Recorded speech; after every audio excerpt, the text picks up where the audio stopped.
Well, what was the last thing you spoke to a girl about? It was something personal. Rohit lied. I know what. The last thing you said was sorry. It literally was sorry. Don't say you spoke to a girl after that. It was a child. What? I didn't ask sorry to anyone. See, apologizing to a girl belonged in the lower end of the coolness scale amidst those teens. They think it is a condescending attitude to say sorry to a girl. That is news to me, but probably that's how the adolescent world is. And then again, what the four-letter word? I cannot pronounce it. I don't know, probably Professor Subbarao was sitting there in Usmania University and just keeping an eye over me. Chris cried out loud. The girls gave him a shocked look. Profanities are a common thing among teens. Using bad words or bad language, profanities, it's so common. It's so common among your daughters and your son. So I would like to pinpoint them, and I would like to say that particular word in English, the same thing in Tamil to my second daughter. Whenever she says some unparliamentary or profane words, I will always ask them, Nithila, do you know the Tamil equivalent of this word? They are ashamed to say that in Tamil, but they just coolly say that in English. Of course, I'm happy about it. At least they are a little bit very sensitive and sensible when they use their mother language. Profanities are a common thing among teens. Having learned them newly, they try and frame sentences with those and end up using too much of them. But it's cool stuff nowadays, because very important point I would like to underline is, nowadays, a fiction like this, the novelist triumphs over the moralist here. Novelist is not here to teach or preach you morals. Neither do we believe that the novelist has to take up a role of the moralist. He just keeps before you a slice of life, tells you that this is what the cross-section of society is, and this is my world, and these are the weaknesses, pros and cons, and you're not here to judge. Neither to accept me, nor to judge me, but just to look at me and be an onlooker, not a judge. I mentioned about Richardson in the beginning, and Pamela was his first novel. Clarissa is the second novel written by the same Samuel Richardson after Pamela. You must be familiar with D.H. Lawrence. He once said in his famous essay, D.H. Lawrence in his famous essay, in Pornography and Obscenity, told that, in this particular essay, he said, Boccaccio at his hottest seems to be less pornographical than Pamela or Clarissa Harlow. I'm not very sure whether how many of you are familiar about the stories of Boccaccio. Yes, but D.H. Lawrence found the stories of Boccaccio less hotter than the novels of Pamela and Clarissa. And for that statement, he gives, why does he feel like that? He says, sexual respectability, however, is important, is not the whole and final concern of human life. Sexual respectability, however important it is not the whole and final concern of human life. The whole novel taught me that one single line throughout the novel, there is infatuation, there is a transcending line of love in that. There is a little bit of crossing over the border, over the bodily pleasure. In fact, when a girl hands over the sweaty jersey to the boy, he has described it very beautifully. Physical intimacy through the clothes, how they take it up very seriously during the adolescent days. I am reminded of Lawrence's statement when I read Nishi's argument with her dad. Why I prefer to read dialogues in my essays, so that you become a little bit familiar with the text, and it should not be a dry essay written by a researcher. So please enjoy the dialogue part of it whenever I read in it. So why I am reminded of Lawrence's statement is, in this novel is, Nisha is a girl who fell in an argument with her father. She wants to join in a city college, whereas her father was not willing to put her in a city college. When she gets quite a comfortable seat in BCom in a small town. So here comes the argument. Dad, if you are afraid that I may fall in love with someone, you're being juvenile. I might have as well fallen in love with some guy while I was at school. You put me in a girls' school. What if I had turned out to be a lesbian after being there? I haven't told you. There were 2 lesbian girls in my own town.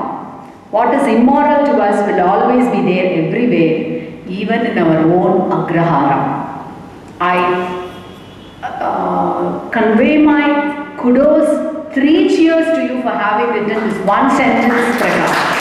It's just a wonderful, mature statement by a young boy. He says, what is immoral to us will always be there everywhere, even in our own agrahara. I know what I should do and what I shouldn't.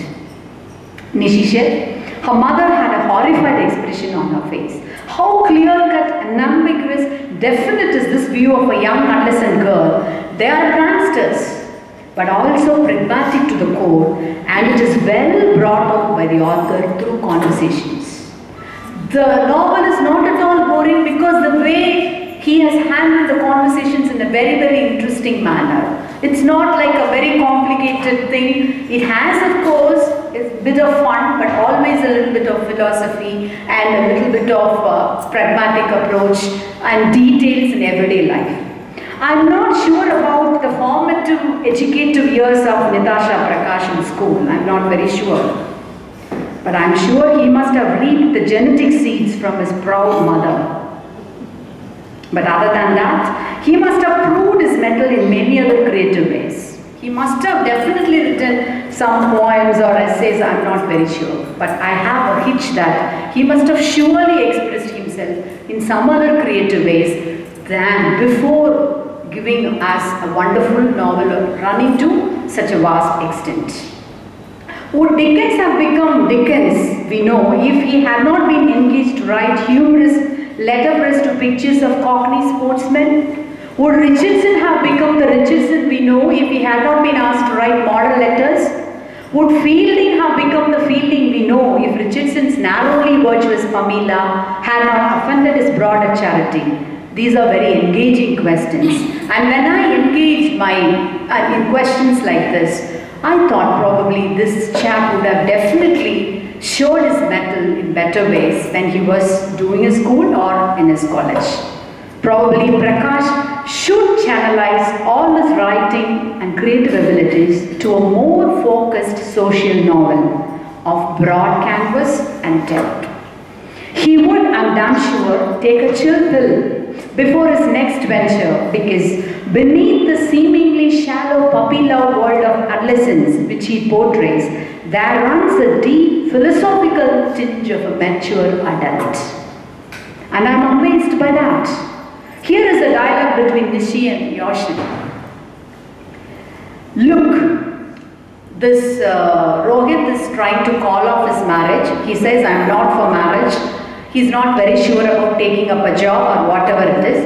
And Nishi and Yashin are 2 of his friends. They are discussing this particular state of dilemma. So in the discussion, Nishi says, look, he needs a pure moment wherein he realizes what he needs to. This marriage might have the pure moment he needs. From an adolescent boy who has been writing about bamboozle, dips and all good stuff, look at this one line. He is also the same guy is talking about a pure moment in life and says that he needs it. Please get this in your hand. Yashin says, there is no pure moment in life. How clear and pragmatic. Every beautiful moment is a work of 1,000 manipulation. Their world shows them that. Their world teaches them this manipulation. You need to do something to create the pure moment you are talking about. And how are you planning to do that? So this sort of a real deep philosophical attitude and thinking gives me hope that he can surely venture into a more broad canvas, which can give us a real good social novel. I congratulate him for this. And throughout the novel, which runs into 333 pages, you can see glimpses of this maturity abloom. For example, when Nishi chose to confront her father regarding her college admission again, she says, Nishi understood what her dad meant. He was just trying to be discreet about the whole concept of love and sex. See, in an Indian society, particularly in the closed Tamil society, it is taboo to talk about love and sex, the parents, between parents and the kids. But here it's an open conversation in which the novelist reminisces. He was just trying to be discreet about the whole concept of love and sex. Every parent in the Indian family does that. Nishi chose not to be discreet about it anymore. It is their world. They are full of questions. They don't want to be discreet. They don't want any sugar-coated pills. They don't want you to say 4-letter word or 3-letter word. They want to call a spade a spade. A black is black and a white is white. Well, initially we divided novelists into 3 groups. The novelists of sentiments and reflections, typified by Henry Mackenzie. The novelists of home life, typified by Fanny Burney. The novelists of Gothic romance, typified by Horace Walpole and Clara Ray. This categorizing have been more broad-brimmed in the century with the widening of English literature to post-colonial arena, particularly with the rise of Indian writing in English. So I wouldn't rather categorize this novel of him as a novel of sentiment or sensibility as in the earlier days, but as a novel of netizen. As a novel of netizen. N-E-T-I-Z-E-N. Draped in bits and pieces of sentiments of tender, romantic, infatuated, nostalgic feeling coupled with occasional maturity to cope with life. Today's youth icon is internet. Connection and relation through the virtual world is so easy, fickle, volatile, as well a straight shooter. Listen to Ranjana, there is a dialogue. When she reveals that Sanjana, her twin sister, is dead to Rohit, she sums up like this. She says, Rohit, I don't care for the issues in your life. I'm not here to take responsibility of your issues. I don't care about your issues in your life. But from what Yashan told me, it sounded like you are throwing away your life. This is how they start your conversation. My younger daughter will always say, whenever she wakes up, she'll always say, listen, Amma. That's how she opens up the conversation. I will say, you first listen to me. No, that's how they are. See, that's how the whole opens. I don't care for the issues. And then you are always lame, dummy, mummy, whatever it is, that's how the conversation ends. So I don't care about the issues, but from what Yashan told me, it sounded like you are throwing away your life. Just as you throw your life away, do remember that there are people who don't have a life to live. Like my sister. See, you can't just push them aside, saying only shallow things. Saying only, fix it up only with the little fickleness in life, only the fun part of it. No, they can be really serious and practical. I wouldn't say that they are serious, but they are very smart enough. They don't easily fall in love. They are very careful about it. They know that it is infatuation. My daughter always, the younger one says that, love angers me. Friendship cheers me. Because love has a commitment in it. Whereas friendship doesn't have the commitment but gives you the joy of belonging, being loved, everything. They are very quite clear about what they want in life. I am really impressed by the manner in which Prakash has given flesh and blood to sheer adolescent experience in a vivid, lucid narrative style. That too, his mastery of teen vocabulary is awesome. Awesome is a deliberate word used here. Awesome it is. Of course, there are a few mistakes of an Indianized English. I am not pinpointing the mistakes, but that's how we learn to write. Because English is a foreign language, it's an alien language. See, we use the education given by Macaulay, now we use it as a weapon against Macaulay. See, we third world country, we post-colonial writers, we give a statement, you stop writing your history, the great empire. Now our empire writes back. We are here to write back our history. And how do we do with that? With the weapon of the English language. முதலாளித்துவம் நமக்கு கொடுத்த ஆங்கிலேயர்கள் நமக்கு கொடுத்த ஆங்கில கல்வியின் வாயிலாக நாம் சொல்லுவது என்னவென்றால், வேட்டைக்காரர்களை சரித்திரம் எழுத அனுமதித்தீர்கள் என்றால் சிங்கங்களுக்கு தங்களுடைய சரித்திரங்களை எழுதுவதற்கு இடம் இருக்காது என்பதுதான். So of course there are a few mistakes of an Indianized English. Like in one conversation he says, "Sir, today only the new students have reported back." It's a redundance. Always, see, like a prepone, we use postponement, we never say advance, we always say preponement. Like that, it's an Indianized English. But all of us were committing errors like this before we mastered the Queen's language a bit. But Sure Prakash wins over me, and he has a surprise as a debut novelist when he asks. See, the same Prakash wins over me with his language in so many places. They are visiting Pondicherry. It is supposed to be a place wherein you get a lot of booze at lower caste. So there is a dialogue. They are just finding out a way to a particular wedding hall, looking out for a wedding hall.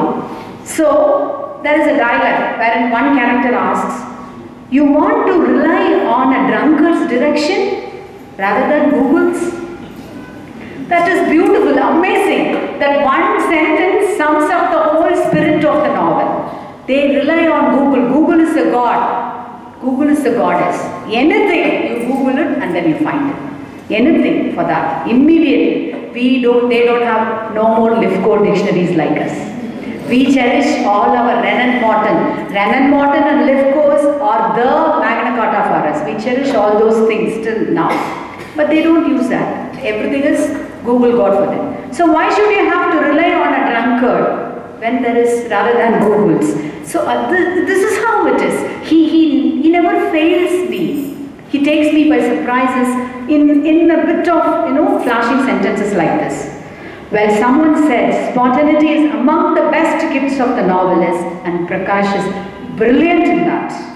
The world he portrays, today's adolescent world, is a world without much of guilt. See, the world of adolescence, which I gathered from his novel, is a world without guilt. There is no guilt in that, no embarrassment in that, but of a splendid, tiny, cooing world of romance, teasing, fun, infatuation, in spite of the pressures to prove their worth as children and students. They seem to be rebellious, very shallow, but not in the real sense. They are just assured, bold, frank, and no-nonsensical when it comes to terms with life. Well, I would like to sum up with Wordsworth lines. I was just admiring Wordsworth when Dr. Subramaniam shared a few lines from Wordsworth. These two lines are always an immortal line which I always admire from Wordsworth. Bliss was it that dawned to be alive, but to be young was very heaven. Bliss was it that dawned to be alive, but to be young was very heaven. I realized the worth of these lines after putting down the novel. To be young was actually heaven. The novel is certainly long. It's almost, it runs to 335 pages, but the pace is gripping with an interesting narrative style, which is simple, quiet, and dispersed with current jargons. Like I can learn a few words, bamboozle, dips, it's a guy thing, and there is a smooch there. The novel ends with the smooch of a girl not on a boy's lips, but on a girl's lips. That's all the more, like provocative, and spiced with profanities. Also, to be bold and sure enough to write a novel at this young age needs tremendous willpower and focus. That is what I want to highlight and appreciate the boy about it. It needs a lot of patience. It's not just like scribbling something in your Facebook page or whatever it is and then take down everything, put down into a novel. It needs a little bit of focus, a bit of willpower, and this boy has done that. And to write in his own name itself, it needs a certain guts, because even not famous novelists have done this sort of a gutsy undertaking, or probably a risk taking when they were young. Do you know Dr. Sir Walter Scott, the novelist of historical novels, a very famous novelist? He has concealed his authorship for so many years and had not revealed his identity till he was past middle age. He was over 40 when Waverley was published. With due respect to him, I would say Prakash is gutsy, and I admire his gutsiness. He has a long way to go, but I'm sure he would fathom through successfully. The real birth of English literature and literary studies in India dates back to the closing years of the Indian career of Warren Hastings, and it is a very vast arena of a grand stature demanding devotion, slavery, commitment and pride. It's not an easy job to write a novel. It demands your slavery, your commitment, as well as you should be proud enough to venture your hands on it. Whenever I am tempted by suggestions, some of my friends would come and ask me, why don't you write a novel or whatever it is. Whenever I am tempted by suggestions to write a novel, I would remember George Eliot, D.H. Lawrence and Melville. And the next moment I would be humbled to turn down such suggestions. And I don't believe in stars, but of course I thank my maturity for being humble. Because novel is the most challenging and risky venture. Your betrothment to it can be forever. To complete it successfully and satisfactorily in all its stature, volume, canvas is a Herculean task. Prakash has touched the tip of the iceberg. My best wishes to him to proceed and succeed fruitfully in all the more a grander stature in his next venture. I always have had this aptitude to compare or judge. Probably that's how we researchers, or probably that's how the literary criticism right from I.E. Richards' days taught us. So I had this attitude to compare or judge a work or a writer with his or her criticisms as a researcher. That is supposed to be the research acumen. But today I'm not going to judge it or keep it on par with either with his predecessors or with his contemporaries for two reasons. All said and done, it is a remarkable venture for a young man like Prakash to choose a literary career in English. That is all the more important. I feel so happy when I see young kids and youngsters coming up and writing, mastering in the language. The country, the empire which boasted that only we can, like they said we cannot trade Shakespeare even for the entire kingdom. That's what they boasted. We can pawn our kingdom, but we cannot Shakespeare. That's how they are so proud of their literary tradition. And here is a boy who has mastered the language, and it is a remarkable venture for him to choose a career in English with this debut attempt. So only kudos to him at the moment. I will never ever compare, and I don't believe in that also, because he's done a decent, good job and he has miles to go. Secondly, an interesting passage from the concise Cambridge History of English. I'm not very sure whether how many of you will enjoy this passage, but I thought probably Malan and Dr. Subramanian may enjoy sharing this passage, because it is just 2 minutes probably. I can share it with you. Why I am not comparing anybody on par with any writer, I was just thinking, and there is a very interesting passage by George Sampson, who has written the history of English literature.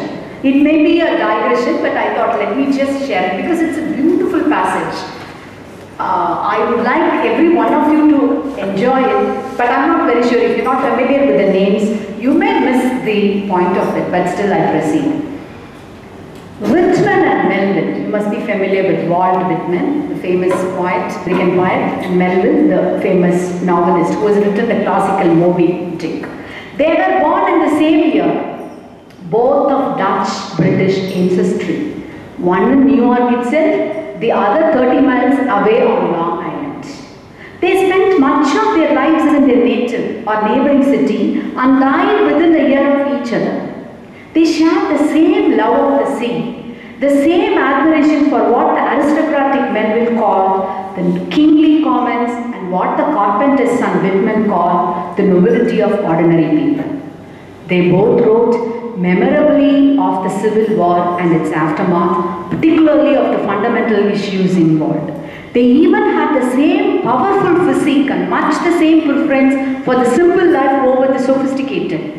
One would have thought that they must have spent much of their time in each other's company.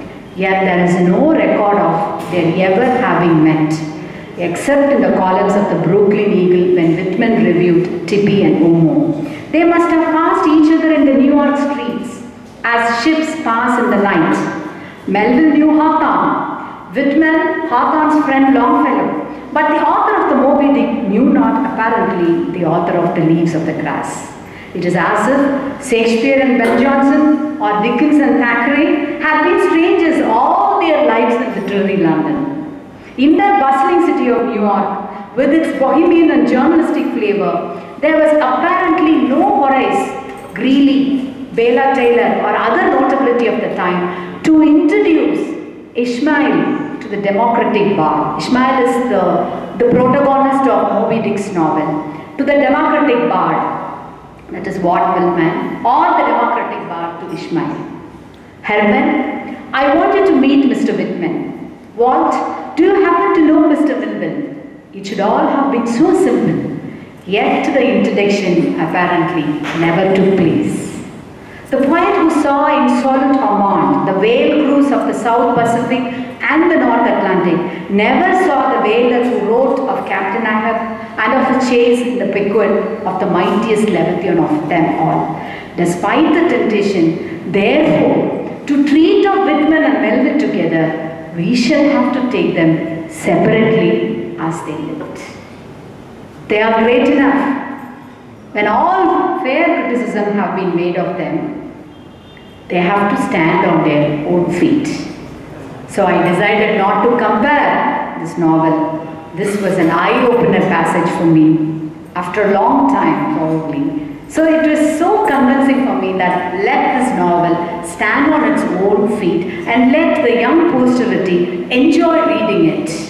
And let's all travel into the world of adolescent, with the world of puppy love and infatuation, still with the determination to have a slice of life through seeing the truths of life and philosophy.